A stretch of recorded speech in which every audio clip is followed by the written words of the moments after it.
So today we're taking a look at the Tomix 500 series Shinkansen. This is a Japanese high-speed bullet train and it's operated by JR West. And it's the first time I'm reviewing a Tomix train. So this set comes with 4 cars, an end car, an intermediate car, pantograph car with a motor, and the other end car. Now before we take a look at the train, I'd like to thank BonsaiHobby.com for sending me this to review. They are an online hobby store from Japan where you can get these train sets. I do have a coupon code you can use for 10% off model train products. The code and link will be in the description down below. But yeah, let's get started on car number 1. Alright, so this is the first car of the set. You can see the tip is very long and pointy. It's probably one of the coolest Shinkansen designs, and the shape's actually inspired by the Kingfisher's beak, which dives into the water at high speeds, and they found out that that shape actually prevents tunnel sonic booms, which are really noisy. And you can see in the front, they do have the detail for the nose cover, with indents and panel lines, and there's also a little snowplow at the bottom. Then right over here we have the cockpit, which the windshield design is quite interesting. It's actually asymmetrical. It's like in the shape of a cat.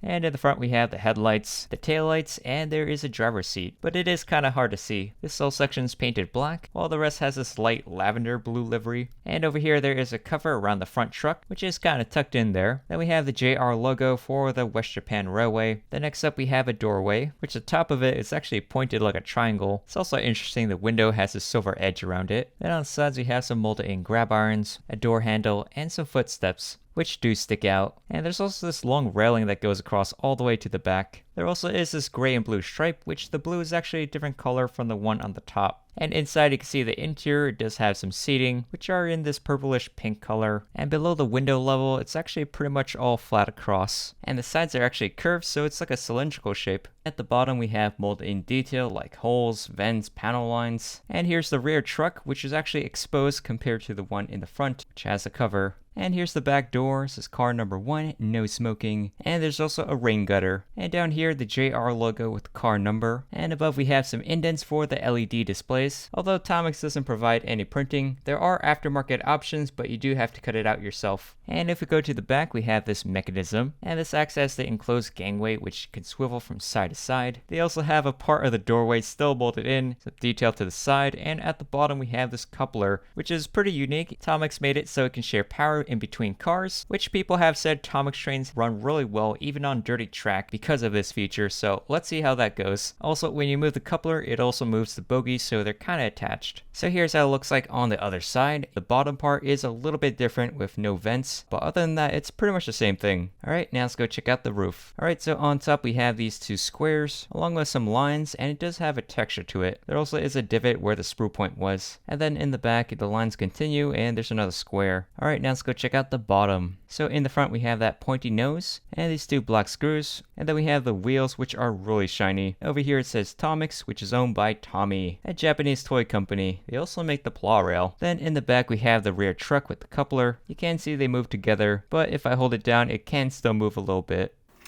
So this is car number 2, it's a standard intermediate car, and let's start in the front. So over here we have the counterpart of the other coupler, which is kind of like a hook, and the rod transfers the power. So here's a view of the side, there's doors on both ends. It does say car number 2, and there are indents for the LED boards, just like the other car, and along the sides there are a lot of vent details at the bottom. And then on this side it's a little bit special because there's these 2 indents at the bottom, which aren't present on the other end, I'm not sure why. Then on the other side we have this scissor coupler. It's also interesting that the first window is actually a square, unlike the other windows which are rectangular. Then here's the other end, you can see there's no vents at the bottom, and this corner also has those 2 steps. By the way, when you move the gangway, you can actually see it through the door window. Alright, now let's go check out the roof. So on top we have these 2 lines that go across, and then they wrap around this transformer, which transfers the electricity, which in real life there'll be a wire in between cars. And then here's a look at the bottom, and here's the other coupler.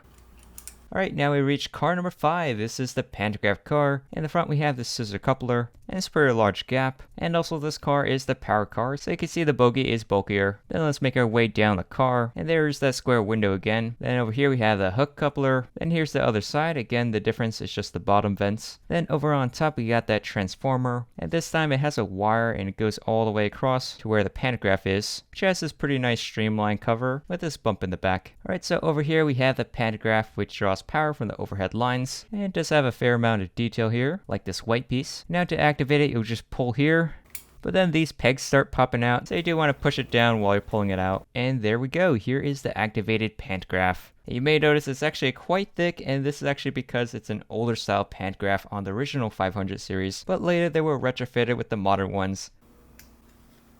Alright, now let's go check out the bottom. So over here we have the motorized trucks. You can see the gears are inside, and one of the wheels has a traction tire. Then in the middle we have this cast metal weight, which does have some striations for some reason. And I did find it interesting how the gears aren't centered, they're off to one side, so each truck is oriented opposite from each other. Alright, so this is the final car, car 16. Now how is it different from the other end car? Well, if you look on the sides, you can see the doors, they change positions, as well as the side printing, and the bottom details. And apparently this is a smoking car because I don't see this no smoking sign, which is on all the other cars. Also, they have different couplers, and the vents are on the other side. Now for the roof, there is only one square instead of 3, and the bottom part is almost identical. Alright, now let's go couple the train together. So here are the two couplers, the scissor and the hook, and you simply want to push them together.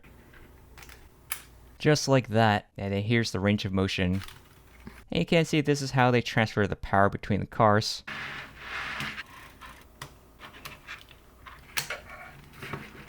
And then here's the full train assembled with 4 cars, although you can extend it to 16 cars with an add-on pack. And in between the cars, you can see this how the gangway covers work, so they kind of flush with each other even if you rotate the train, which is pretty smart by Tomix, so there's not really a big gap. And to separate the train, you just pull them apart.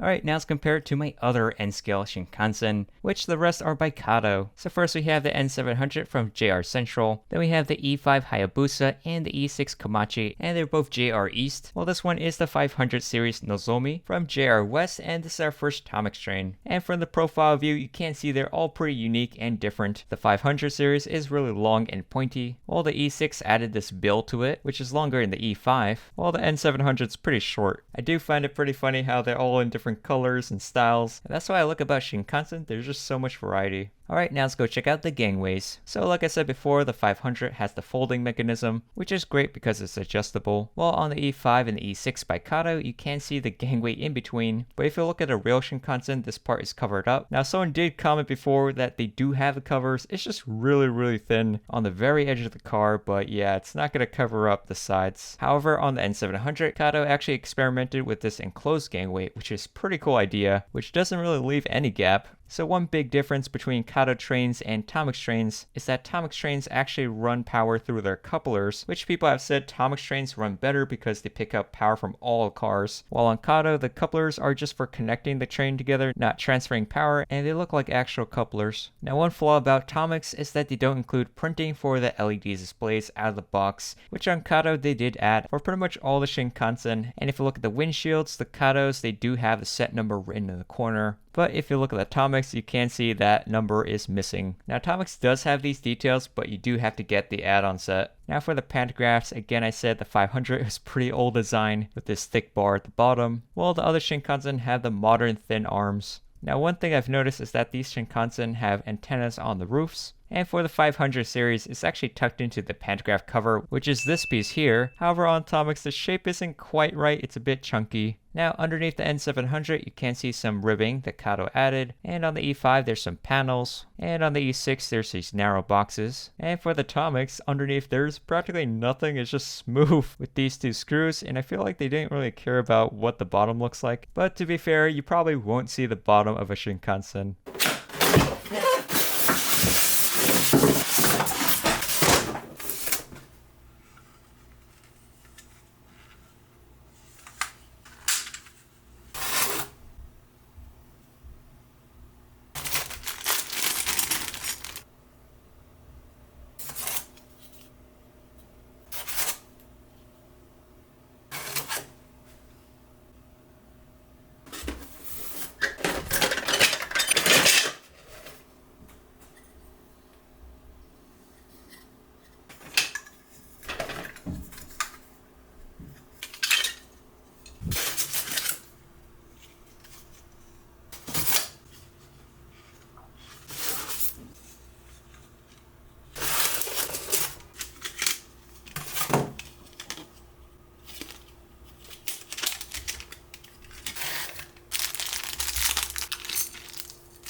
So this is the Kato V12 double track Viaduct set. It's basically these elevated tracks that run in Japan. It does have these walls on the sides, which are actually for soundproofing, kind of common on Shinkansen routes. Then we have a pair of Unitrack, which is supported by this structure below, which you can actually take off, and it's actually just like regular Kato Unitrack, which have these anchors at the bottom, and they go together like this. Now it also comes with these curved tracks, which have holes in the middle, and you can actually split them apart into two. So we're going to take one of these, and if we bring it down here, we have a bunch of support pillars of different sizes. It does have some detail with these molded in drain pipes on the sides, and not just on the top. Also, the word up is written on one side. That's actually because that side is higher than the other because there is a subtle slope, which the level is written A2, A3, A4, and blank because this one's actually flat, while A1 is this really tiny piece. Then we have this track, which is actually like a slope going upwards, and there's these little stairs on the sides, and holes for the catenary poles. Then here we have the bridge section, which is honestly pretty cool looking that it's pre-built, and it's in a nice turquoise color. It does have rivets molded in, so it's pretty good, it's not all flat, along with these fences on the sides, and in the middle we have these two tracks, which have black railroad ties, and a center beam walkway in the middle, and there's also this textured board in between the rails, and in the corners there's also these little ledges. And here's how it looks like on the bottom. It also comes with this piece, which if you're wondering what's it for, well, apparently if you go on the edge, there's these little holes, and you can stick this piece of lattice into it. And then if you had a second truss bridge, you can actually combine the two and make a super long bridge, so I think that's pretty cool. But if you don't want to do that, it also comes with covers, which you can use this to plug in the holes when they're not in use. And here's how it looks like capped off. Alright, to get started, we're going to use this ground level track. Then we'll connect it to the slope track, which on the other side has these little slots, and this is actually where these white connectors come in. You have this hinge thing on the top, and just adds more support. Now we can add in this curved section. Yeah, it definitely looks pretty cool. You can see those stairs link up to the paths on the sides. Then we're going to use the A1 and combine it with this attachment, which just fits into these slots, just like that. And you just put this on the edge. Now let's move up to the next level, A2. Right there. And here you can see how the slope would gradually go up. And now I'm going to use these flat pieces for the bridge. So apparently you shouldn't add in the attachments at the bridge. Alright, so here's how the bridge looks like. Definitely pretty cool looking. This is probably the closest thing I've got to a model railroad scenery. Definitely would be pretty cool to run trains on this. Now if you have the Kato catenary poles for the overhead lines, you can actually add it to this via the square holes on the sides. So that's another way you can add in more detail to this set. So here it is with actual trains. What's cool about this is that you can run a train on the overpass, and there's room for another train underneath. So definitely it's going to look pretty dynamic. So I later found out that this piece fits right in this slot, which helps anchor the track, and they also swing at the bottom for the angle of the slope. There's also two additional slots on the sides if you want to add in two joiners. You can see it stiffens it a bit, and the base is a lot more stable, but it's actually fine just to use one joiner, and you don't necessarily have to put it on the edge. You can also put it in between parts. And the manual is actually in the V11 track set, and it explains pretty much everything. And the piece is actually called an S joiner, and you put it upside down when it's not connected to a pier.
So since it's a high-speed bullet train, of course I wanted to do a speed test, so I measured 2 points to be 13 centimeters long and see how fast I'll cross it.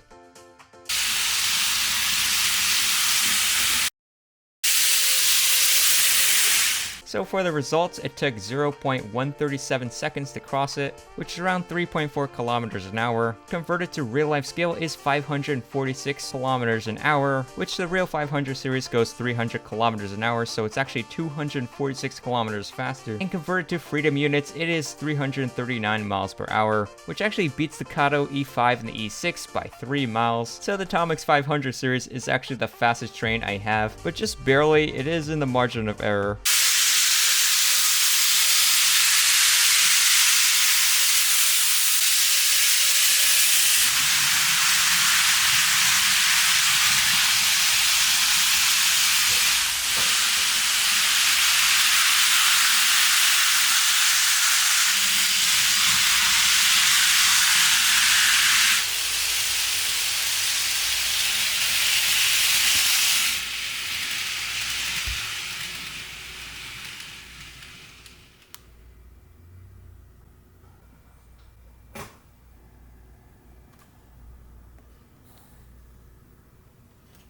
And before we get into the final thoughts, thanks again to Bonsai Hobby for sponsoring this video. They are an online Japanese hobby store where I got these train sets from. I have a coupon code you can use for 10% off for any model train products. The code and link will be in the description down below. The Tomix 500 series Shinkansen, it's a beautiful, iconic Japanese bullet train. It looks great with the lavender blue color, long pointy nose, interesting old style pantograph, the covered gangways, the side bottom vents, roof lines, printing, headlights, taillights. This is my first ever Tomix train, so it was interesting to see another Japanese manufacturer, and they also have versions where they have the Hello Kitty and Evangelion liveries, which are pretty cool. And Tomix also has these powered couplers, which I think indeed do run better. It is the fastest train I have so far, and it could stop almost instantaneously, but it can still operate smoothly at low speeds, so you do have a lot of control. Now one con is that the 4-car set doesn't come with the rub-on decals for the set number, so for that make sure you get the add-on set. Also, Tomix doesn't add printing for the LED displays. For that, you'll need a third-party option. Moving on to the Kato V12 double track Viaduct set. It's definitely a really cool layout. I love that you can run trains over and under the bridge or climb up the slopes. It has a nice molding color and detail, and you can even add the catenary poles on the sides. And it's just like an actual Japanese railway, just miniaturized, which these viaducts do exist in real life, as well as truss bridges is pretty common. Also, if you notice the extra slots on the sides, they're actually for a viaduct station, so you can even expand more upon it. You can have a lot of fun with this. But yeah, that's pretty much it for the video. I hope you guys enjoyed it. If you do, hit that like button. Let me know down in the comments what you guys think, and I'll see you guys in the next one.